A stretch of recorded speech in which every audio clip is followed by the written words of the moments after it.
Hello, this is Britt Caswell with another example video. In today's video, I'm covering example 3 from section 6-1 in the SavvasRealize Algebra 2 textbook. The goal of today's video is to model with exponential functions. And so I'm actually starting with this formula. Okay, so here is our first formula out of many that you will have in this chapter. So I recommend, as you guys are going through topic 6, that you have a formula page because there's a lot of them. Alrighty. And so on this formula, what we have is we have some kind of initial amount that's being multiplied by what's usually called a common ratio. It is 1 standing for 100% plus some kind of growth rate.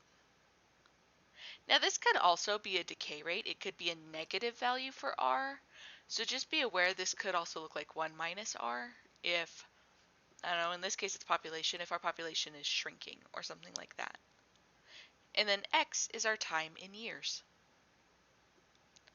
Now, the only thing that I'm going to kind of warn you on before we get started on this is that growth rate must be written as decimals instead of as percentages. So not as a percent. So just kind of keep your eyes out for that, okay? So let's look at this word problem. It says that the population of a large city was about 4.6 million in the year 2010. So that 4.6 million, that's our initial value. That's our A. And it grew at a rate of 1.3% over the next 4 years. So that rate is an R value. And remember, you can't write it as a percentage in an equation. You have to convert it to a decimal. And so what that means is you have to move that decimal point over by 2 places. Now this problem, the way that it's worded, tends to throw off students because they feel like they need to put that 4 somewhere. And they're like, 4 years? That sounds like an x. It's not your x, okay? Your x is not going to be there. Okay, the number of years that have passed total will be my x for part B. What this 4 years is telling us is that what they did was some kind of scientist or some kind of person went ahead and they had a graph and they had these 4 years on a graph and they said, oh, our population's here, our population's here, our population's here, and our population's here. And they said, oh, that looks like an exponential graph. So maybe I can guess what the population in the future would be if I were to use the equation that goes through these 4 points. Okay, this is a process called extrapolation. Is to guess something in the future based off the data that you have now. So all that 4 years is saying is that it took them 4 points to figure out that this is an exponential graph. And now what we need to do is we need to write an equation that models it. All right, that's what's going on. So here we go. So I have f of x equals my A value, which is my initial population. In this case, it's 4.6 million. I'm just going to use the 4.6 and recognize later on when I go to do a calculation, it's still in millions, okay? So like here it's going to ask me for the new population. Whatever answer that is will also be in millions. It's just going to be some kind of decimal. All right, and then inside my parentheses, I have 1 plus my growth rate, which is 0.013.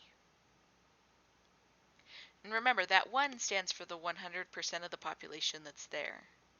So if you don't have that 100% of the population that's there, what will end up happening is you will shrink your population very drastically. So you got to make sure that you have that 1 and that you add it to the rate. All right, so there we are. So this is our exponential function that models that population.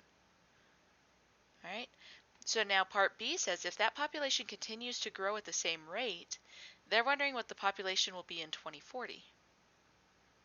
So I'm going to go ahead and write out my equation, and we need to figure out the value for x. Oops, I shouldn't have written an x there. We need to figure out the value of x that we're going to plug into the function in order to calculate that value. Now some people are still going, 4! You plug in a 4! No. Okay, that 4 was just there to tell us that it may be an exponential model, okay?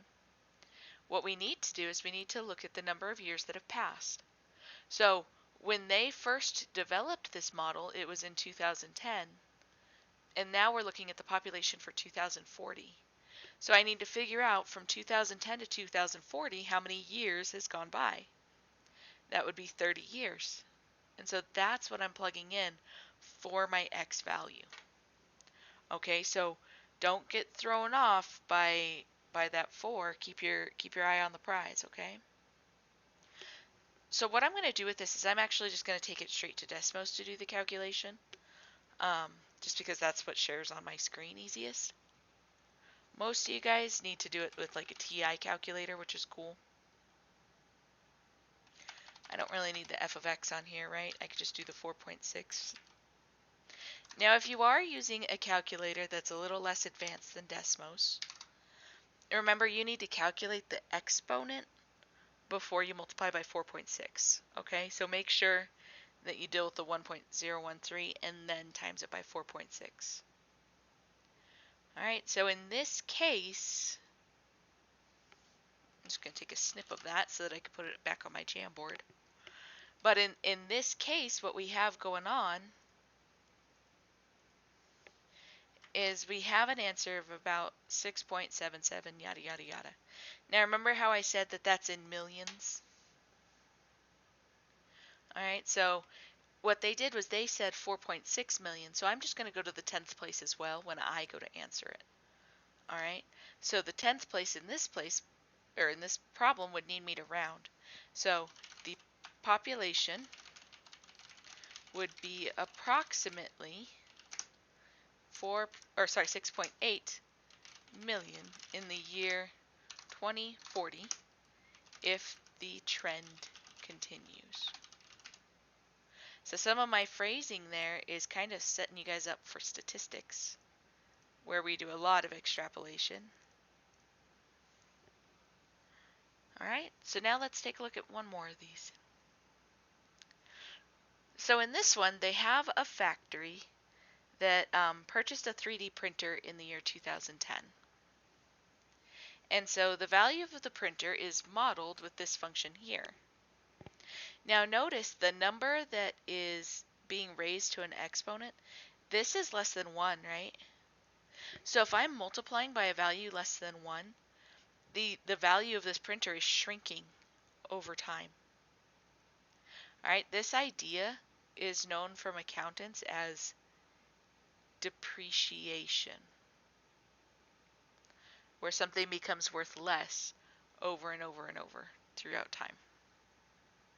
So what they're wondering is, what is the value of the printer after 10 years? So all that they're asking us to do is to find f of 10, which isn't so bad. So I'm going to have 30 times 0.93 to the 10th power.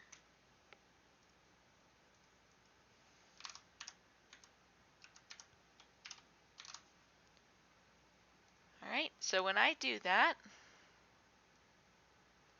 here's what I get.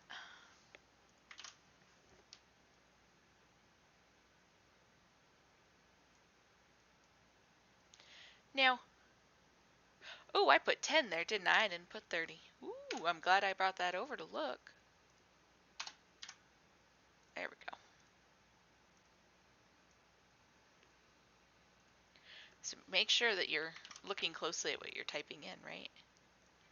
Verify that looks the same. Okay. So my value in this case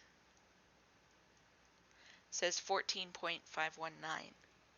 Okay, so remember this 30 was the initial value. So they bought the 3D printer for 30 bucks.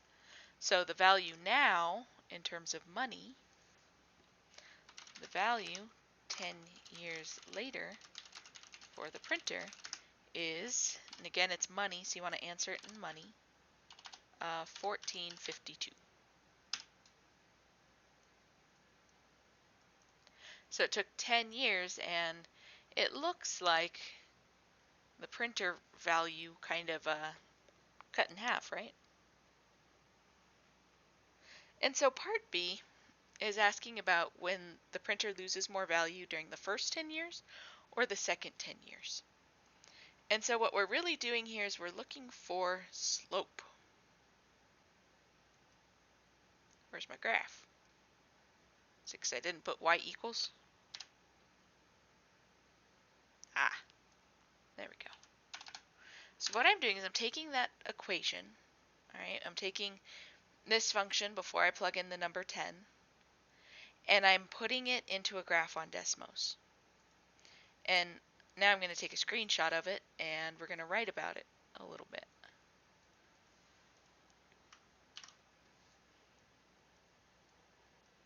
So here's my graph on Desmos.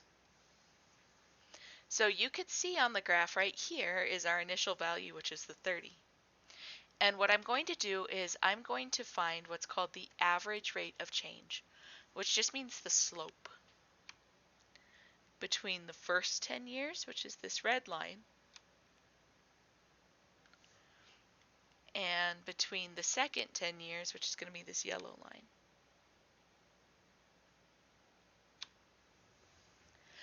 So do you see how the red line is steeper than the yellow line? Well, that steepness is talking about the change in the y value. So this one has a change in the y value of just over $15, we found out, for the 10 years. But on the yellow one, it only changes by a little bit, right? It looks like it changes by about half. So the printer is losing more of its value in the first 10 years than in the second 10 years because you can see that the change in that y value is so much more drastic.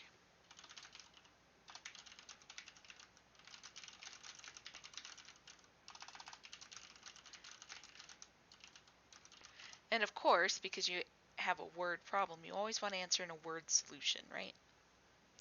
But there we have it, guys. There's a couple of models with exponential functions.